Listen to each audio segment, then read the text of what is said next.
Hey guys, something a little different today. I was really excited to show you what I just got in the mail.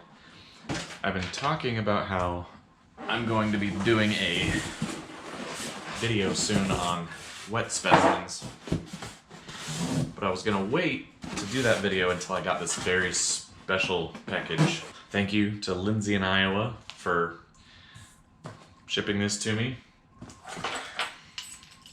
Took a while to ship because we wanted to make sure we did it right and didn't spoil it.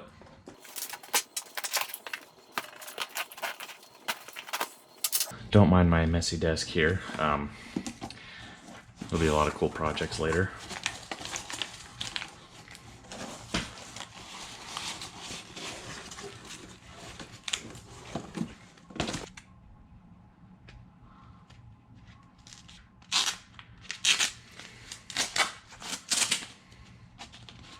All right.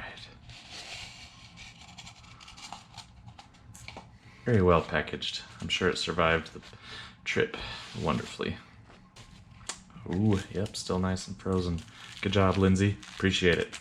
This is, oh, getting smaller and smaller.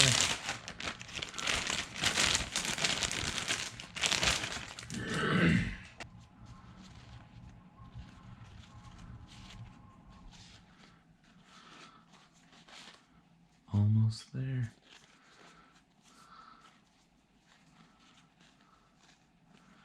There it is. Wow.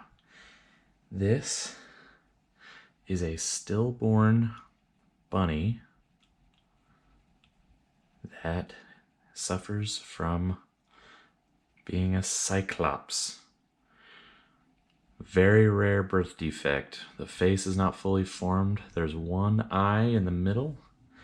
The mouth is not, oh, it is open, but it's not fully developed.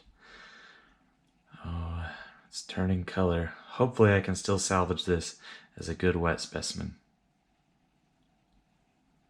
It's feeling very gooey, but see what we can do. To give you a little better idea of what a wet specimen is good for, let me show you a few examples. Baby animals, like this raccoon, are very delicate. Their skull platelets have not fused. The whole thing can come apart. I pieced it together best I could. But this was a baby. So wet specimens are good for preserving soft tissues like organs. Here's some kidneys. There's a heart. They're good for anything any organism that doesn't have any bones. We got a nice big tapeworm.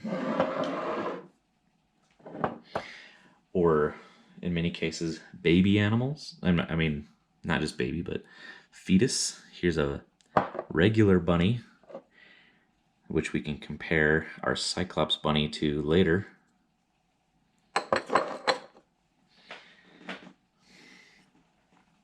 There's a kitten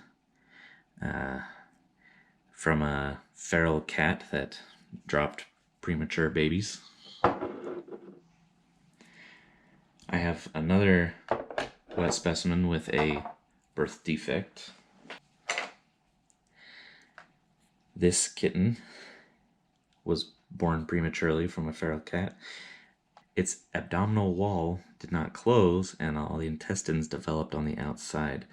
This would not have survived even if it had come full term.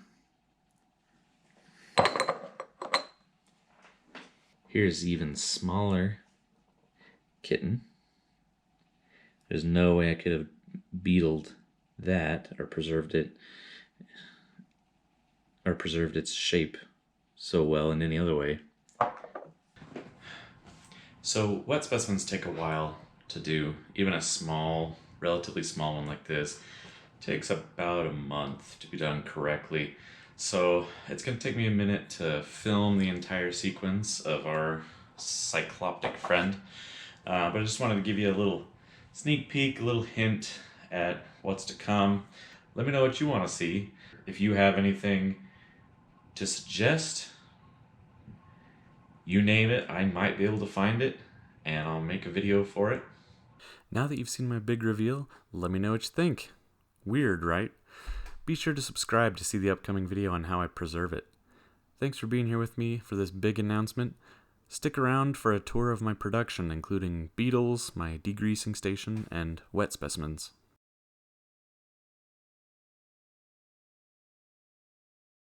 I thought I'd make this video a little longer by giving you a general update on what I'm doing. My production has escalated quite a lot. It's getting to the point where my entire weekend and spare hour when I get home from work is being dedicated to this hobby. If you followed me for a really long time, you know I started my colony in a little 10-gallon like this. Eventually moved to a 20-gallon, and at one point I was in a 75-gallon before I got my freezer. I don't know if you saw that. When you're the guy who collects dead things, sometimes your friends bring you things. So thank you, Sydney, for finding this spine for me. And there's more wet specimens. Obviously, it's taken over my snake room a little bit. My workbench is out of control right now. I need to find better methods of organizing. And in my garage, you can see this is the 75-gallon that they were in over winter, which was hard to keep them alive. I had to wrap it up in insulation and give it lots of heaters. Here's the freezer right now.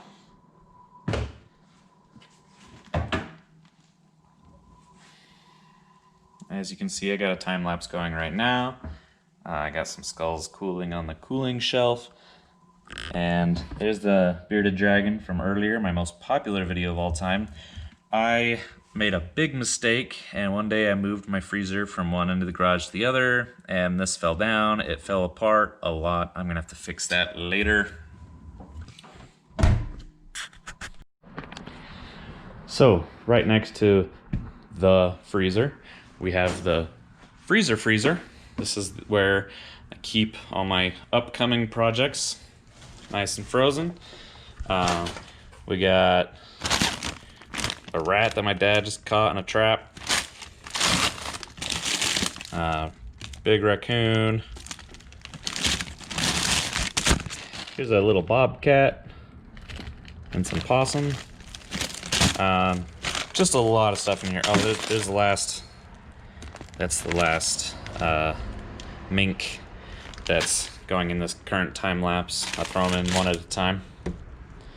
As you can see, I mean, this is full. I got stuff all the way down to the bottom. I got my friend's pet cat in there. I have a full-grown iguana, a couple big boas, generally everything. Again, not only do I bulk purchase a lot of raw skulls, when you're the guy who works with dead things, you got people coming out of the woodwork to bring you stuff to work on and donate. So thanks to them for keeping me going. My hobby's even starting to take over part of my patio. My degreasing operation has slowly grown from 1 bucket to 2 buckets. And then recently with this cow skull, I had to upgrade.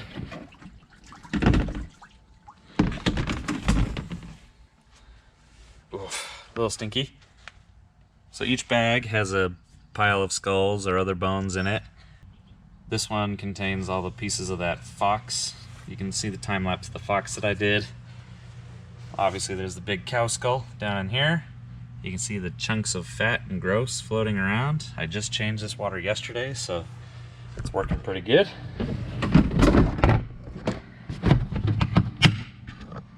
Also outside we have this assembly station. These are projects that I've been working on for a long time that are finally fully degreased and whitened. Process takes several months to do it correctly.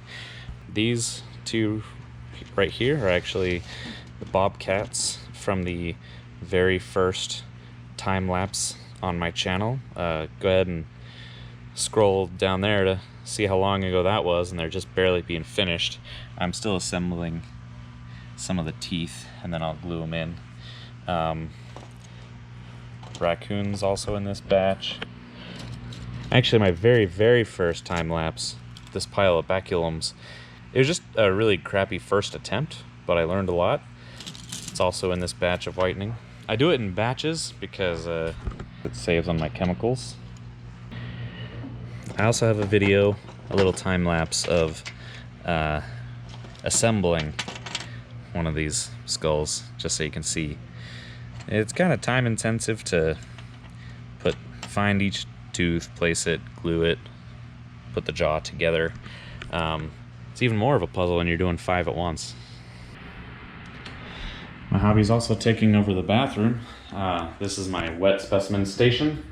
This is my chemicals, some bodies that are being fixed. It's supposed to look like that. Don't worry, it's kind of gross, but it'll end up pretty in the end. Got my safety equipment, my measuring flasks, and that's not V8. These are chemicals that I can still reuse a couple times. This bucket has specimens that are almost finished. I've just been placing them in buckets to consolidate on chemicals. Thanks to my friends and family that reached out and found chemicals for me. They're not soaking in this, but I asked for peroxides and alcohols because I had some formalin fixed specimens that needed to be taken out and put in the next chemical solution, and I had quite a few people help me. Special thanks to Sarah and some family members. They found me some big bottles, and I was able to save those specimens before they got too brittle in the solution. And last but not least, this is my workstation, computer I use to compile videos, do my editing software. Here's my amazing microphone. I think the best piece of advice I got on video creating is a camera with a stabilizer and a good recording device will instantly increase the quality of your videos tenfold. So after 1 or 2 videos of doing that, I really believe that's true. So thanks for sticking around and taking the tour of my messy, crazy hobby. I'll be working on that wet specimen video with our little cycloptic friend, as well as all of this. I'm trying to branch out into more than just domestic beetle time-lapse videos. I do more than that. I'd like to show you guys the finished products here soon. Like I said, it took from then till now to have finished products, so it takes a while. I know that my Instagram and Facebook and everything is filled with a lot of the graphic intermediates, the bloody, fleshy, gross stuff that no one really likes to look at. And I know that my content is not for everyone, and that's why maybe I don't have as many followers as your typical Instagram celebrity. But when I start showing the completed products, most people can appreciate that when they see a real bobcat skull that's pristine and it was once part of a living thing. People appreciate that. They just do not like seeing all the intermediate bits. So I've debated posting just finished products, but that means I would go a long time between posts. If I only posted completed projects, my Instagram would have 3 posts right now. So it's hard to put out content that's friendly for everyone and simultaneously creating enough content to keep people interested. If you have any suggestions, I'm all ears. The most popular video I have right now is the bearded dragon, and I'm not sure why. I think the algorithm of bearded dragon, and a lot of people might search for it, and it's cute, and they have pets, and it pops up everywhere. As of this morning, it had 4.8 thousand views, where my average video has maybe 100.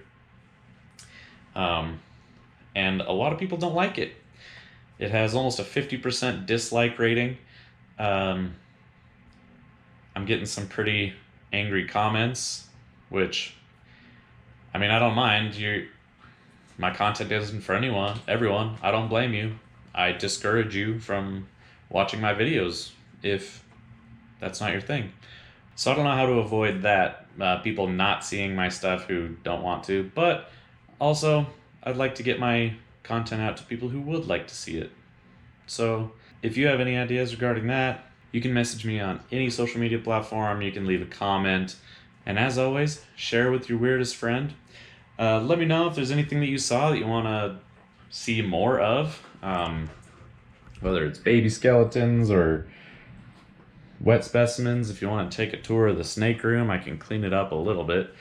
So I'll see you next time. I will be posting new videos every Saturday, 9 a.m. Mountain Time. And if you don't know, I actually post 2 videos every Saturday. I post my main video. It's usually a time lapse. It's 5 to 10 minutes long. And then I post the same video shortened to 1 minute because I have to create it for my Instagram videos anyways. I post the 1 minute video, but you can't find it. There's a link in the main video, usually 10-20 seconds in, there'll be a link pops up, says 1 minute version of this video, and you can, if you're impatient, you can watch that one instead, or you can watch both. Thank you, Crystal, for providing the music that I've been using on my music videos. I pay a local artist that I really like the music of for the rights to use on my videos. Let me know if you know any artists whose videos would be appropriate for this kind of content. I'm always looking for more stuff like that. And thank you for the feedback that I've received on many videos. People saying, hey, I love the commentary on this one. I'm looking forward to your videos every week. For the first time as an artist, I feel like my art has finally gone beyond my circle of Facebook friends, and people I don't know from other countries, from everywhere, are coming to me saying, hey, that's really cool. I appreciate what you do, and I'm looking forward to the next one. And that was a tipping point that I hit this week that really got me. Like, I don't know, it's more than just your mom putting your preschool art on the fridge, it's gone global, more or less, and I think that's amazing. I want to keep producing content. I want to keep growing. I don't know how that's going to be possible. I'm going to have to make some of my methods more efficient because, like I said, it's been every hour. My beetle colony is getting bigger. They are never satiated. Even though my freezer is full, I have to keep it full because they will eat it fast. They're doing they could probably do a skull a day. So if I'm not continuously providing those skulls, I'm toast. Thanks for sticking around. This was a long talking head video, which I generally try to avoid. But if you made it this far, you owe me a thumbs up. And if you want to see the journey of the Cyclops, you better smash that subscribe button as well. See you next time here on Flocken's Taxidermy.